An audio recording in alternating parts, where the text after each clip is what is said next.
Bienvenidos, bienvenidas compañeras a esta quinta y última masterclass en abierto sobre fisioterapia energética integrativa, su módulo formativo.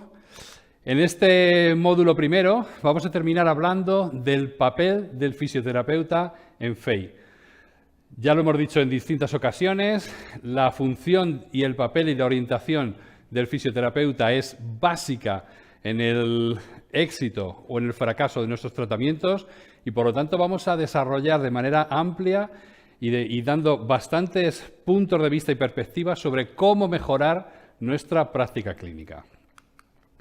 En este tema vamos a hablar, en primer lugar vamos a hacer una introducción sobre este papel del fisioterapeuta en la fisioterapia energética integrativa. Vamos a hablar brevemente del poder de la intención, al cual ya hemos nombrado.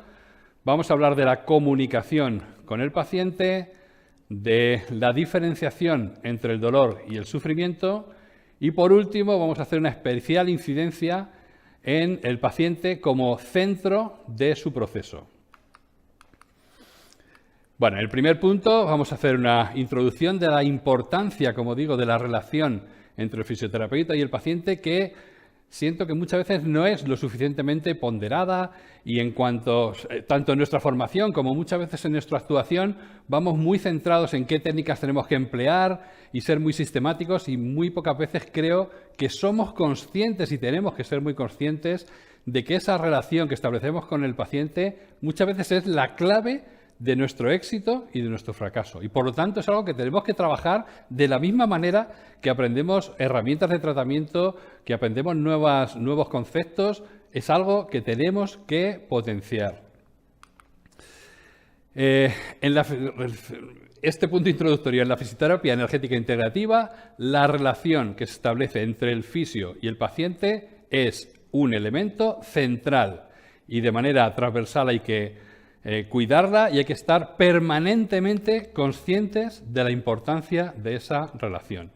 Y algo que dijimos desde el primer momento es que es necesario desarrollar estas competencias específicas por parte de los fisioterapeutas, es decir, no solo hacer procesos de formación en técnicas y en métodos, sino también mejorar, implementar nuestras capacidades personales de comunicación, de empatía, todas las capacidades que vamos a ir viendo en este tema pueden ser mejoradas y deben ser mejoradas en pos de una mejor calidad de nuestros tratamientos. Esto supone un poco un cambio de paradigma porque siempre pensamos en formación y en mejoras a través de las técnicas y nunca pensamos que nosotros, el cambio nuestro interno y el cambio en nuestra capacidad de mejorar la relación con el paciente también es mejorar el éxito y la calidad de los tratamientos. El punto de partida inicial es fundamental y es tener una vocación de servicio y sentir que lo que estamos es colaborando en la mejora de la salud y en el tratamiento de las enfermedades de los pacientes desde una vocación de servicio. Y eso creo que es fundamental. En el momento en que a eso se superpone o más bien se colapsa por otro tipo de aspectos económicos, temporales, pues creo que estamos haciendo un flaco favor si no ponemos la energía y esta vocación de servicio como punto esencial y punto de partida fundamental.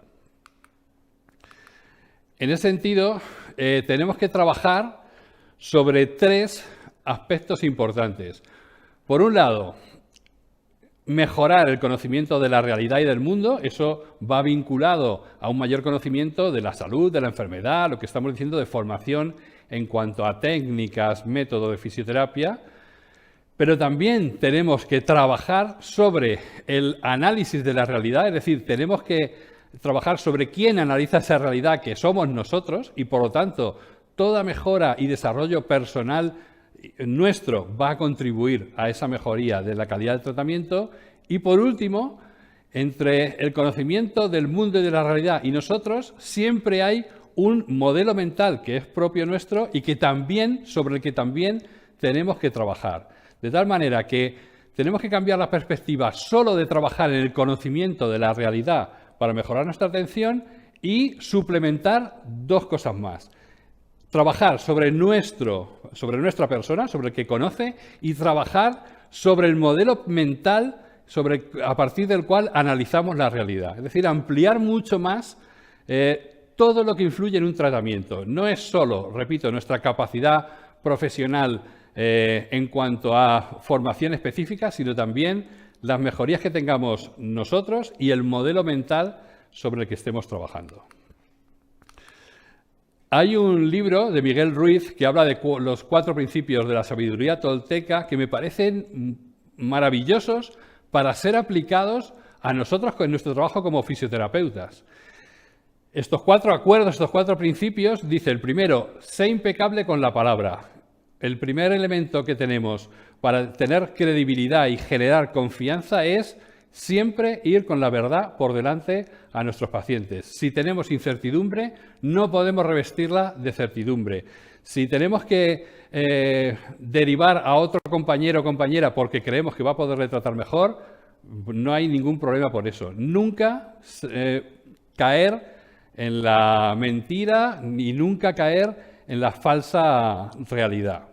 El segundo punto es no tomarse nada en forma personal. Yo creo que eso también es muy importante. En muchas ocasiones, en nuestra relación con los pacientes, pensamos que el hecho de poder tener algún conflicto con un paciente es algo personal con nosotros y realmente, en la inmensa mayoría de los casos, son solo manifestaciones de problemas que tiene el paciente en las cuales vamos a estar implicados porque estamos en relación con él, pero no deberíamos nunca tomar esos conflictos como algo personal.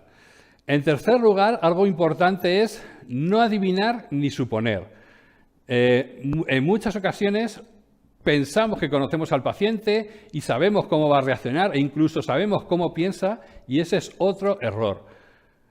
Hay un elemento fundamental que es la pregunta. Si no sabemos algo con respecto al paciente, debemos preguntarlo. Nunca debemos pensar, no voy a pautar tal tipo de ejercicio o tal tipo de contenido porque el paciente no lo va a aceptar. Nunca debemos hacer eso. Siempre debemos hablar con el paciente y preguntarle, en lugar de suponer qué es lo que piensa, cómo siente. Siempre comunicarnos con el paciente para preguntarle. Y en último lugar, el cuarto punto que marca Miguel Ruiz es hacer siempre lo máximo, lo mejor que puedas. Es decir, en cualquier circunstancia tendremos pacientes cuyos problemas son más fáciles de resolver, otros que sean más difíciles y algunos que prácticamente solo podemos aspirar en ciertos ámbitos de trabajo a un mantenimiento o es muy difícil o incluso evitar un mayor deterioro. Sea cual sea el paciente que tengamos delante, siempre, de manera sistemática, debemos intentar hacer todo lo posible por mejorar su vida. De tal manera que estos 4 principios, que desde luego no fueron pensados para aplicarlo a los fisioterapeutas, creo que tienen un gran relieve y un gran valor dentro de nuestro trabajo profesional. Vamos a volver a hacer, aunque ya hablamos en el tema de la energía, de la intención, la importancia que tiene la intención como un elemento clave de puesta en marcha de la relación terapéutica. Y como dice, son 2 componentes. La intención es fundamental, que esté presente tanto en el fisioterapeuta y que haya una intención en su actividad, como, por supuesto, en el paciente. Una aplicación del poder de la intención del que hablamos es la visualización. La visualización es una herramienta que va a permitir, sobre todo al paciente, mejorar su estado de salud a partir de visualizar esa mejoría o visualizar determinadas herramientas que podamos darle al paciente como hábito. Por ejemplo, desarrollar que va a practicar un determinado ejercicio con el que estemos trabajando, etc. Es decir, la visualización expresada como intencionalidad dirigida provoca una movilización energética que permite una mejoría del paciente. La visualización tiene muchos ámbitos de aplicación. Ya sabéis que los deportistas, por ejemplo, antes de realizar un gesto determinado, un gesto deportivo, realizan una previsualización para mejorar los circuitos neurológicos y de esa manera implementar ese gesto de manera más eficiente. Todo esto está basado en los datos vistos desde la neurociencia y el hecho de que provocar una preactivación neuronal mejora después determinados contenidos que vayan a ejecutarse posteriormente. Es lo que se habla de imaginería motora. El tercer punto es muy importante y va a hablar de la importancia de la comunicación con el paciente. Algo muy importante que tenemos que saber es que, y recordar, es que esta comunicación y esta vinculación y el hecho de que haya emisión y respuesta bien comprendida y bidireccional es la base sobre la que vamos a construir todo nuestro proceso terapéutico.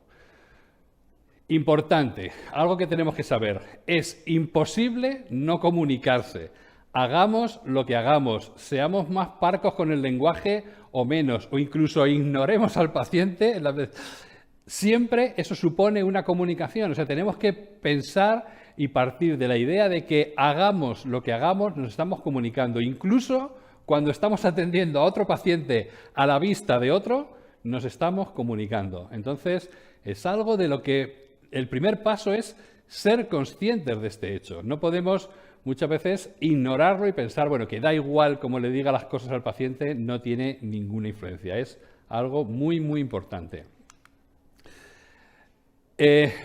Dentro de la comunicación existen lo que se llaman macro y micro comportamientos.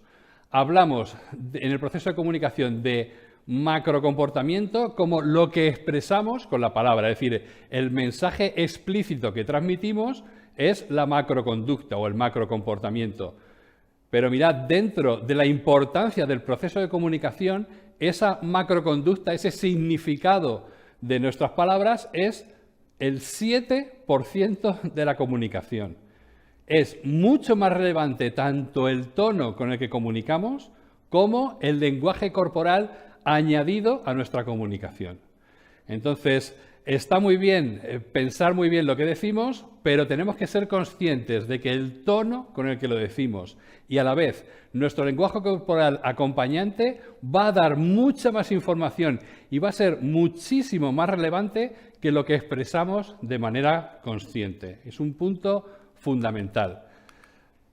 Nosotros vemos todas estas imágenes y podemos pensar, bueno, en principio no expresan nada verbal y sin embargo cada una de ellas expresa muchísimo y es más, si a cualquiera de estas imágenes le otorgamos un contenido explícito, unas palabras, pueden ser absolutamente irrelevantes.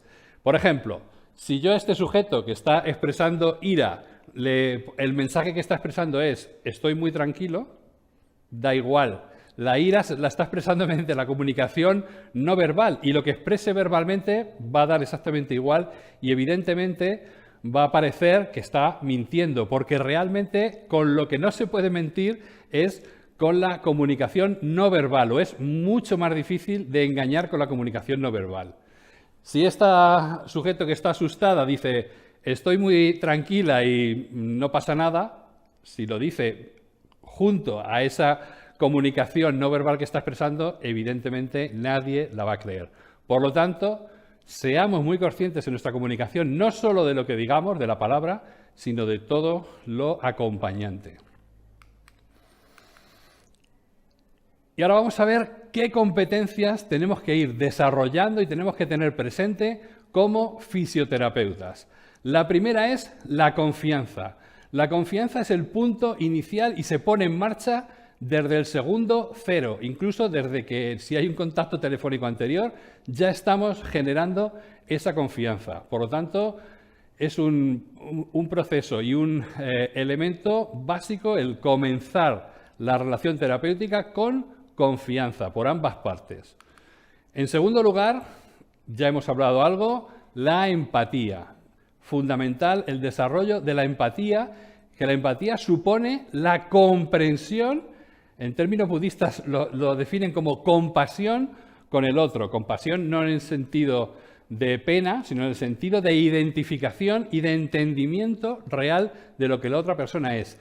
No tenemos que confundir la empatía con la simpatía, que es una conexión y una confluencia. Nosotros no tenemos, en términos empáticos, que confluir con el paciente ni que nos caiga mejor ni peor. No tenemos que tener ni simpatía ni antipatía. Tenemos que tener empatía, comprensión, acercamiento, saber en qué lugar y en qué momento está nuestro paciente. Y esa empatía se puede desarrollar y forma parte también de nuestro desarrollo y crecimiento personal.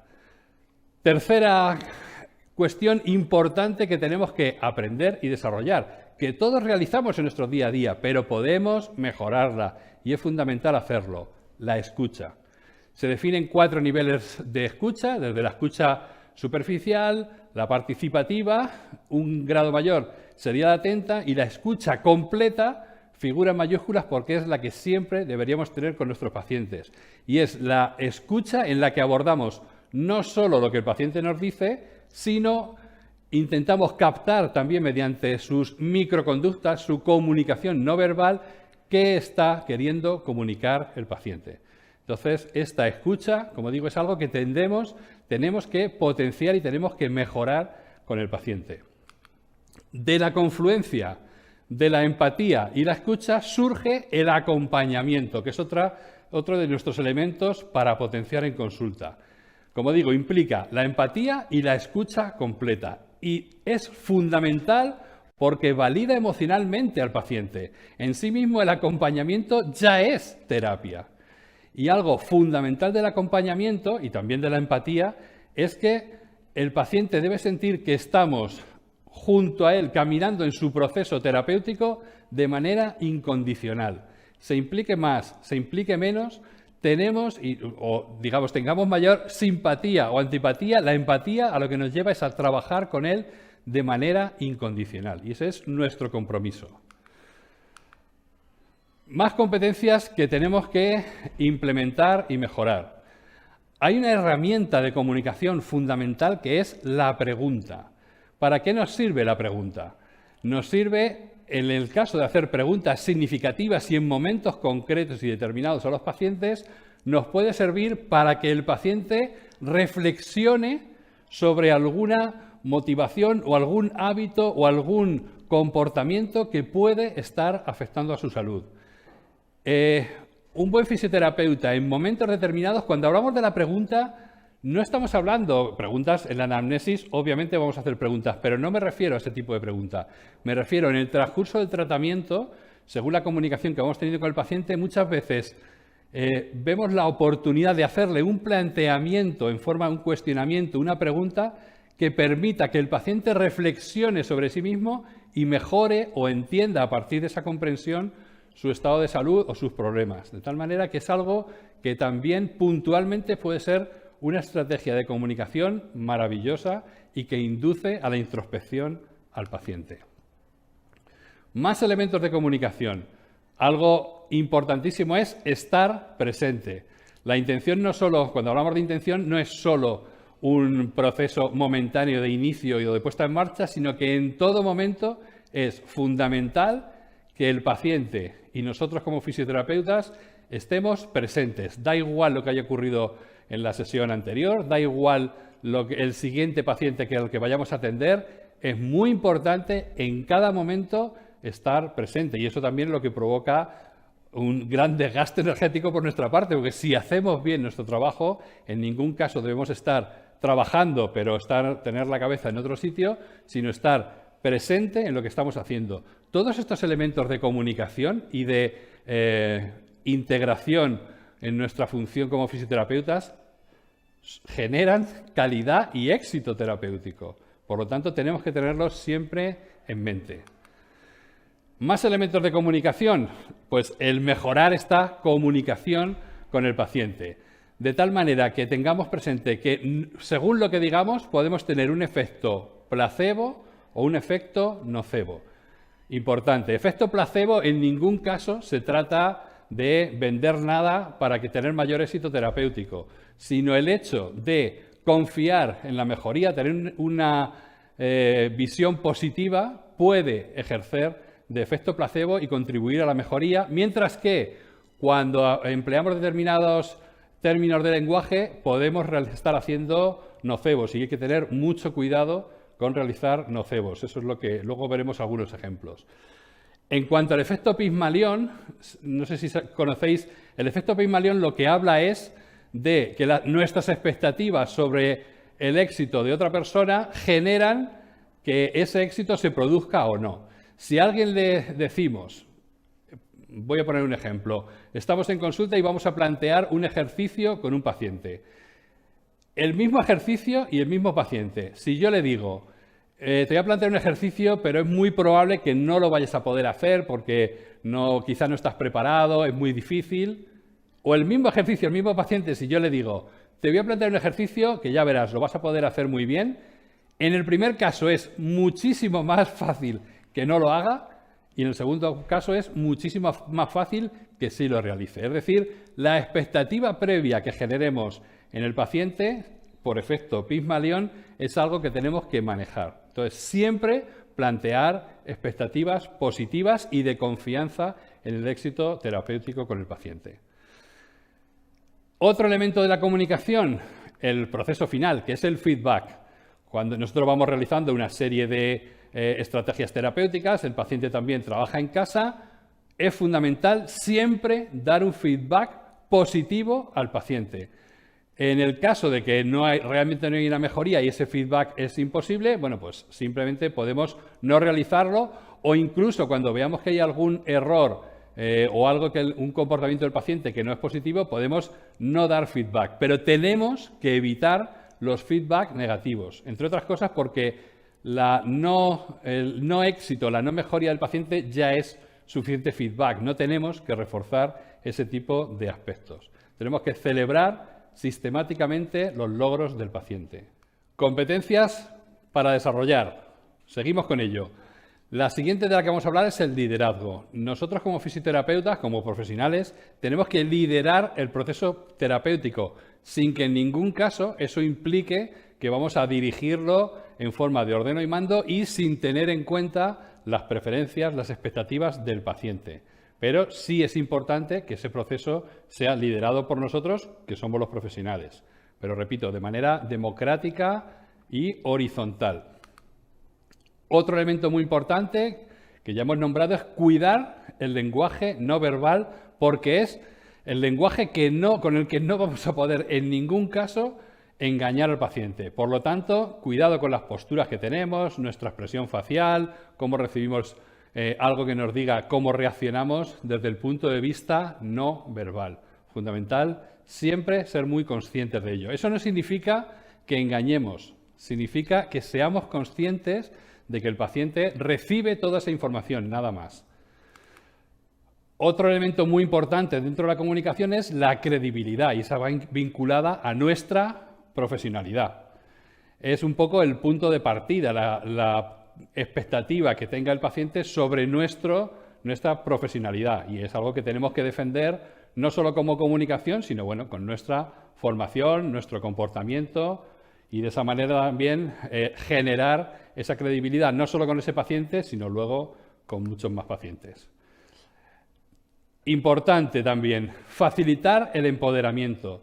Ya hemos dicho la importancia que tiene el hecho de que el paciente tenga las herramientas y sienta que tiene capacidad para mejorar su salud. De tal manera que de manera sistematizada debemos facilitar ese empoderamiento, debemos dar información, debemos hacer que el paciente sienta que puede tener determinados hábitos, sean mentales o sean físicos, del tipo que sea, nutricionales, para mejorar su salud y evitar los problemas por los que nos consulta. Ya lo hemos nombrado, importante la autenticidad, es decir, hay que ser conscientes de lo que estamos transmitiendo, pero tenemos que ser honestos y tenemos que ser nosotros mismos a la hora de abordar a los pacientes. De alguna manera, cada uno tenemos un modo de atender y un modo de entender la fisioterapia y hay tanto modo de entenderla como profesionales somos, pero tenemos que ser muy coherentes con ese modo de trabajo y no se trata nunca ni de imitar ni de copiar, sino de los puntos más positivos que tenemos, potenciarlos, intentar conocer también nuestros errores y tratar de minimizarlos, pero ante todo ser honestos y ser auténticos. Creo que esa autenticidad es algo que el paciente capta y además algo que el paciente aprecia. Por supuesto, esto va también ligado al saber estar. Algo que nunca tenemos que perder es el hecho de que la relación con el paciente sea horizontal, pues no debe conllevar nunca el que perdamos el papel terapéutico y que haya un intercambio de funciones. Siempre es muy importante ese saber estar. Así como también hemos nombrado una relación horizontal, una relación en que no sintamos que estamos sobre el paciente en vertical dirigiendo ese proceso de manera unilateral, sino siempre tiene que ser en forma de intercambio. Por eso hablamos de horizontalidad. Constantemente damos información, recibimos, transformamos nuestro modo de proceder y vamos actuando de ese modo horizontal. Y igualmente también hemos hecho referencia a la humildad. No podemos ni tenemos que pretender nunca tener mayor seguridad de la que tenemos. En ningún caso tenemos que evitar derivar a un paciente si pensamos que otro compañero o compañera puede realizar determinado tratamiento mejor que nosotros, porque contempla la realización de alguna técnica que nosotros no conocemos. Y ese punto de humildad también yo creo que es algo que nos debe caracterizar y que el paciente agradece. Cuando al paciente le dices, mira, aquí en este problema necesitarías tal técnica específica que yo no domino y te voy a derivar a un compañero, yo creo que es algo que al final el paciente agradece porque está viendo nuestra humildad y nuestra honestidad. Por lo tanto, al final contribuye a nuestra credibilidad y a que el paciente confíe en nosotros.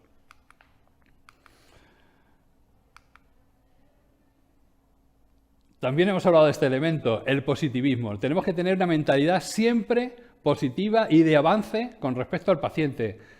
Los avances nunca son lineales, sino que, bueno, pues hay momentos en que el paciente avanza más, hay momentos en los que el paciente retrocede, pero siempre tenemos que dar la sensación y siempre tenemos que tener el impulso de que todo va a ser positivo, sea cual sea el resultado del proceso, intentar generar esta positividad. De hecho, nosotros sentirla así, transmitirla y de alguna manera que esa visión positiva, lo cual no quiere decir falsa ni mucho menos, pueda contribuir a la mejoría de nuestro paciente. Y también generar en el paciente una autoeficacia. Si cuando hablamos de empoderamiento, hablamos también de autoeficacia. Es decir, el paciente tiene que sentir que puede, como hemos dicho, realizar hábitos y generar comportamientos o evitar otros comportamientos que mejoren su salud. Es decir, fundamental generar autoeficacia en nuestros pacientes. Hablábamos del lenguaje, de la comunicación y hay determinados patrones de lenguaje inadecuado con los que hacemos efecto nocebo. Es algo que debemos evitar y vamos a ver algunos ejemplos muy frecuentes de nocebos. Cuando hablamos, bueno, tiene usted un proceso artrósico, un proceso degenerativo, el paciente siente que tiene una patología grave en muchas ocasiones y es mejor decir al paciente, bueno, tiene usted cambios articulares que son propios de su edad.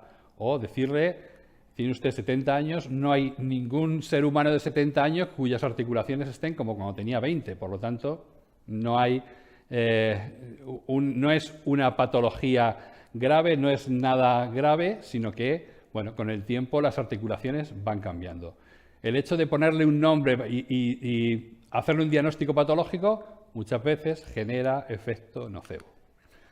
Segundo ejemplo, cuando a alguien se le dice, tiene usted la patología X que es crónica, el paciente lo que recibe es, bueno, que esto ya lo tengo para toda mi vida y no puedo hacer nada por mejorarlo. Nada sabemos si va a poder mejorarse o no, por lo tanto, creo que es más adecuado en muchas ocasiones hablar del término persistente que del término crónico, por lo que genera en el paciente el efecto nocebo de esto va a estar aquí para toda mi vida, haga lo que haga. Un tercer ejemplo, la patología es que esto es genético. Entonces, cuando el paciente recibe esta información, lo que siente es, parecido a lo que hemos dicho ahora, bueno, pues como es genético, no puedo hacer absolutamente nada, porque como es familiar, como es genético, como es hereditario, pues da igual lo que haga, lo voy a sufrir igual. Eso es un error. Es mucho mejor informar al paciente de que Lo genético es una influencia, es una tendencia a. Si toda la familia ha tenido artritis reumatoide, es probable que haya una tendencia a que el sujeto la desarrolle, pero no significa en absoluto que la vaya a desarrollar ni que vaya a ser de la misma gravedad de los casos de su familia. Por lo tanto, el ponerle apellido genético a algo, pues es problemático y genera efecto nocebo. Y un último caso es, bueno, el caso de cuando se emplean de manera inadecuada las pruebas de imagen. Entonces, se hace una radiografía, una resonancia de la zona dolorosa y ahí, normalmente es el médico quien lo hace, pero también lo podemos hacer nosotros, se ve cuál es la alteración y además se le indica muy bien al paciente es que aquí lo que se ve es que hay, lo que sea, un pico de loro, aquí se ve una protrusión discal y a partir de ahí al paciente lo que le estamos transmitiendo es, bueno, como eso está ahí, es anatómico y es estable, pues toda tu sintomatología va a seguir siendo estable, porque como eso no lo vamos a eliminar estructuralmente, ese es otro efecto nocebo, porque sea cual sea la alteración anatómica que haya, siempre la situación del paciente es mejorable. Existen también lo que llamamos distorsiones cognitivas en la relación o en la comunicación entre el fisioterapeuta y el paciente. ¿Qué son estas distorsiones cognitivas? Son modos de apreciación de la realidad que no son reales, sino que están distorsionados. Y entonces, al percibir la realidad de manera distorsionada, lo que ocurre es que la respuesta que se da es también distorsionada e es irreal. Y estas distorsiones también tenemos que conocerlas para tratar de evitarlas. Distorsiones. Vamos a señalar 5. La primera, el filtro mental. Es decir, el percibir dentro de una situación, potenciar y percibir mucho más los aspectos negativos que los aspectos positivos. Eso es un filtro mental que, por desgracia, suelen tener mucho más los pacientes y que además está estudiado que es muy propio del ser humano, el percibir, sobredimensionar lo negativo y infradimensionar lo positivo. Es decir, muchas veces cuando una dolencia al paciente le impide hacer una cosa, se centra en eso que no puede hacer y, sin embargo, es mucho menos consciente de la multitud de cosas que puede seguir haciendo. Otra distorsión cognitiva son las etiquetas, es decir, vamos a hacer una generalización muy sencilla, en lugar de tomar un fenómeno con toda su complejidad, vamos rápidamente a etiquetar y de esa manera el proceso mental es mucho más sencillo. Las etiquetas son una generalización muy negativa y tendemos, si no nos resistimos a ellas, todos caemos, de tal manera que muy rápidamente podemos catalogar a un paciente como, bueno, este paciente es el típico que se queja mucho, o este paciente es que es muy sensible al dolor, o este paciente es de los que luego no trabaja en casa, o etcétera, etcétera. Tenemos que huir de este tipo de etiquetas porque cada sujeto, en función de la interacción con el fisioterapeuta y de cómo se va desarrollando un proceso, va a tener una respuesta. No tenemos que anticiparnos a la respuesta que podamos conseguir. Por lo tanto, este es un fallo cognitivo que tenemos que tratar de evitar. Otra distorsión cognitiva es la lectura mental, lo que hemos dicho de los 4 acuerdos. Bueno, el intuir a través de nuestra experiencia, bueno, yo ya sé cómo el paciente piensa y a partir de ahí no tengo nada que preguntarle, simplemente yo ya hago una generalización, una intuición y directamente voy a actuar en función de lo que yo creo que el paciente piensa. No, tenemos simplemente que asegurarnos de realmente cuál es su pensamiento y actuar en torno a eso. Otra distorsión cognitiva es el control por exceso. ¿Qué es el control por exceso?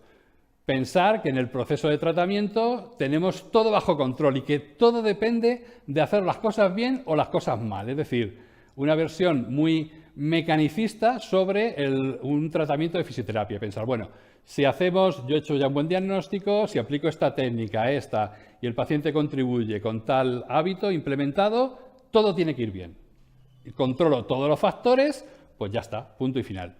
Eso es una distorsión cognitiva por exceso, porque siempre hay factores que no controlamos, que no conocemos y que tenemos que pensar que hacemos lo posible por conseguir éxito terapéutico, pero siempre hay una indeterminación.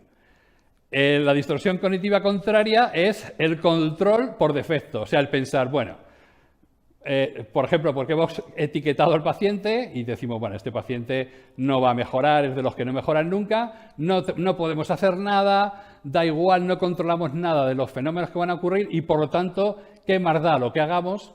Simplemente no vamos a tener éxito, o al revés, o vamos a tener éxito como que no podemos controlar nada. Bueno, pues eso es la otra distorsión cognitiva contraria. Siempre tenemos que pensar que hay factores que controlamos y que tenemos que trabajar sobre ellos y factores que no controlamos, pero tenemos que considerar que siempre que existen esos factores. Del mismo modo, también es importante saber que hay 4 disposiciones iniciales con las que el paciente acude a un tratamiento de fisioterapia. La primera disposición inicial, que es la ideal, es la cooperación. El paciente busca de manera activa mejorar su salud y combatir la dolencia que tenga y acude a nuestra consulta o a nuestro espacio terapéutico con la mejor de las disposiciones y muy predispuesto a cooperar en su mejoría. Existe una segunda disposición inicial que es la conducta de evitación o de negación. Es el paciente que, bueno, sabe que tiene un problema, está acudiendo ahí, pero quizá porque tiene una baja autoconfianza y una baja sensación de éxito en su tratamiento y tiene experiencias anteriores, bueno, pues ya parte de que no va a mejorar. Eso es una segunda disposición inicial. En tercer lugar, existe incluso algo peor, que es la hostilidad. Y es cuando el paciente acude, que ya no confía en ningún tratamiento y tiene una visión absolutamente negativa e incluso llega a ser hostil. Es un paso posterior, digamos, ya a la negación. Y en último lugar, existe el paciente indiferente al que realmente está en consulta, bueno, porque alguien se lo ha aconsejado o le han derivado, pero que no tiene tampoco mayor interés en colaborar en su curación o en su mejoría porque, bueno, está ahí de casualidad y sin una intención propia suficiente. Estas distorsiones cognitivas que hemos visto es muy importante afrontarlas porque generan emociones negativas. Pueden generar emociones de indignación, de impotencia y de frustración. Por lo tanto, estas distorsiones que hemos visto anteriormente hay que tratar de solventarlas. ¿Cómo tenemos que actuar? Con una reestructuración cognitiva que consiste en, primero, detectar cuál es la disonancia que está presente, que puede ser una generalización o que puede ser un efecto de control máximo o de falta de control. Tenemos que evitar esa alteración o distorsión cognitiva y generar una emoción positiva de cara a superar esta distorsión cognitiva. Es decir, tenemos que ser muy conscientes de cuándo generamos esas distorsiones y sustituirlas por una cognición mucho más real y, por lo tanto, una emoción positiva. Otro cuarto punto importante para tratar en el tema de cómo es un fisioterapeuta en FEI es abordar el tema del dolor omnipresente en casi todos los procesos terapéuticos o en una gran mayoría. Y es muy importante hacer presente al paciente y hacerle consciente de que una cosa es el dolor y otra cosa es el sufrimiento que genera ese dolor, de tal manera que hagamos consciente al paciente de que el dolor es una sensación desagradable que se siente por las causas que sean, que en muchos casos, por la propia definición de la IAPS sobre el dolor, no tiene causas anatómicas subyacentes, pero el sufrimiento que genera y el padecimiento que genera no está necesariamente vinculada al dolor, sino que tiene mucho que ver con cómo el sujeto analiza ese dolor y, por lo tanto, se puede trabajar de manera muy eficiente en la mejoría del dolor sin que exista o sin que solamente exista un tratamiento anatómicos o fisiológicos, sino sobre ese cerebro que percibe el dolor. En ese sentido, el dolor es inevitable, porque cuando el paciente tiene dolor es inevitable, pero el sufrimiento es más que opcional, bueno, que se puede disminuir o se puede trabajar con él. A día de hoy está yo creo que en muchísimos foros de fisioterapia, el tratamiento de la educación en el dolor, el tratamiento en la educación en neurobiología del dolor y el hecho de explicar al paciente cómo puede modularse ese dolor a partir del propio conocimiento de cómo se genera el dolor y cómo puede de alguna manera modularse, es algo que contribuye a esa mejoría. Y en la fisioterapia energética integrativa vamos a dar un papel importantísimo a esa educación sobre el dolor como herramienta terapéutica. Y ahí os nombro la frase acuñada por el doctor Goicoechea de no pain, no pain. El hecho de que el paciente conozca sobre su dolor contribuye a que ese dolor disminuya. Es decir, cuando al paciente se le transmite que una cosa es el daño tisular, el daño a los tejidos, y otra cosa es la percepción dolorosa, es complicado esa explicación, pero se puede transmitir y genera un efecto muy positivo sobre el control del dolor. Y en este último punto vamos a ver, a reforzar algo que ya hemos dicho, y es el poner al paciente en el centro de su proceso. Es decir, la visión horizontal y la visión en que hagamos protagonista al paciente de su mejoría. Y nosotros contribuimos, apoyamos, acompañamos, ponemos todas las herramientas de las que disponemos, pero en el centro siempre va a estar el paciente. Esta imagen es muy sugestiva del hecho de que cuando alguien juzga a esta persona qué bien está y se le envidia porque bueno, tiene 70 años y tiene una actividad física muy relevante y no tiene padecimientos, bueno, pues eso es lo que se ve, pero debajo de eso hay muchísima actividad y muchísimas cuestiones que tal vez no se vean, como es esfuerzo, constancia, los cuidados diarios, hábitos que son favorables a la salud, desechar hábitos tóxicos, y eso durante muchísimo tiempo. De tal manera que la parte sumergida del iceberg es enorme, realmente no se ve y solo vemos, bueno, el fruto final, que es que el sujeto está muy bien. Pero tenemos que hacer muy conscientes, también lo hablamos con la imagen del árbol, lo que son sus raíces y lo que son las ramas, las hojas y los frutos. Bueno, tenemos que ser muy conscientes de la raíz de la salud y, por lo tanto, de la importancia que tienen los hábitos, las creencias, etcétera, en el mantenimiento de la salud del paciente, y por eso lo vamos a situar en el centro de su proceso terapéutico.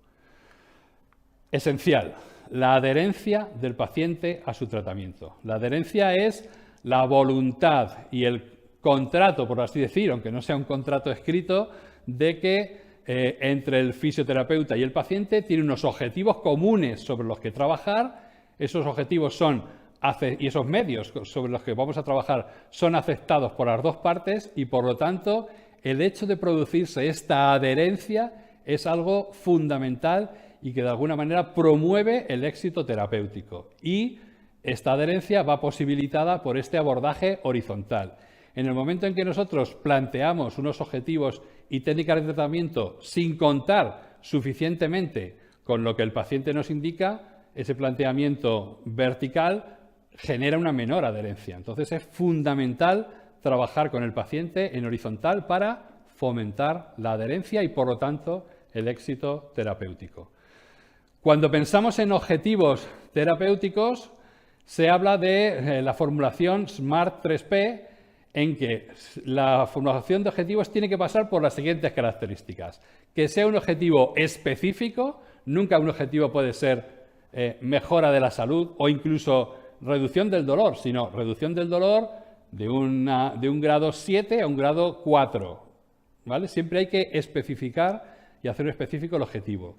Por tanto, tiene que ser medible, que sea alcanzable. No podemos plantear objetivos inalcanzables, porque eso evidentemente va a contribuir de forma negativa a su consecución, de forma realista y de forma temporizada. También es importante aproximadamente pautar en cuánto tiempo se pueden conseguir esos objetivos. Esa es la base de la generación de objetivos y además tenemos 3 elementos más, que es lo que decimos de las 3P. El objetivo tiene que ser planteado en primera persona, nunca un objetivo puede ser vinculado a que otra persona haga algo o deje de hacer algo, sino que el objetivo tiene que ser planteado en primera persona, siempre en una dirección positiva y siempre en tiempo presente. Esos son los objetivos formulados en la mejor manera posible. A partir de ahí generamos un proceso de cambio en el paciente, a partir de una secuencia de acontecimientos en los cuales va a haber una mejoría progresiva de la salud con el tiempo. Este proceso de cambio empieza, en primer lugar, de manera importante, identificando los comportamientos para que haya que cambiar, tanto en positivo como en negativo. Lo primero que tenemos que saber es si tenemos que potenciar determinadas cosas, como pueden ser los hábitos de actividad física, y los comportamientos negativos, como puede ser evitar un determinado alimento. A partir de ahí, importante el segundo punto, comunicar e informar sobre esos hábitos y el impacto que tienen, es decir, hacer muy consciente al sujeto de que el mantenimiento de esos hábitos tiene un impacto sobre su salud, analizar qué posibles barreras y anticiparnos a qué posibles barreras a ese cambio puedan existir, de tal manera que podamos prever esas dificultades y ser más eficientes al implementar los cambios que se vayan a hacer. Se priorizan los objetivos. Muchas veces un error que nos planteamos es querer plantear demasiados objetivos simultáneamente a un paciente. Entonces, tenemos que priorizar y centrarnos en 1 o 2 objetivos, no pretender cambiar todo en un paciente simultáneamente. Después de haber planteado esto, lo que tenemos que hacer es plantear y definir específicamente los objetivos, como hemos visto anteriormente, pasar a generar cuál es la estrategia para mejorarlo y terminar con un seguimiento, control, evaluación, para ver si realmente con esta estrategia que hemos diseñado hemos provocado ese cambio o no. Es decir, que para un proceso de cambio a medio y largo plazo es muy importante generar toda una estrategia bien diseñada de implementación de este cambio. La estrategia Kaizen, que viene de la empresa Toyota japonesa y que hoy es muy conocida, es la estrategia que se llama de mejora continua. ¿En qué consiste? Pues básicamente consiste en que es más efectivo el ir implementando cambios muy pequeños, a veces casi imperceptibles, y mantenerlos en el tiempo y evitar la resistencia a implementar ese cambio. Es decir, muchas veces el cambio, el sujeto lo percibe consciente o inconscientemente como una agresión. Si yo quiero cambiar un hábito nutricional y es un reto enorme porque me van a cambiar toda la alimentación simultáneamente, es posible que eso esté condenado al fracaso. En muchos casos, lo que hay que hacer es implementar pequeños cambios que son casi imperceptibles y que puedan ser mantenidos en el tiempo de manera indefinida. Y el ir implementando esos pequeños cambios, ir poniendo uno detrás de otro y aumentando esa intensidad, pero de manera muy, muy leve, o generando pequeños cambios en distintas esferas, es lo que al final puede tener un impacto sobre la salud importante. Entonces, esta estrategia del Kaizen, muchas veces, sobre todo cuando hay resistencias, es la que tenemos que utilizar para generar cambios a largo plazo. Es un proceso lento, pero es un proceso muy efectivo.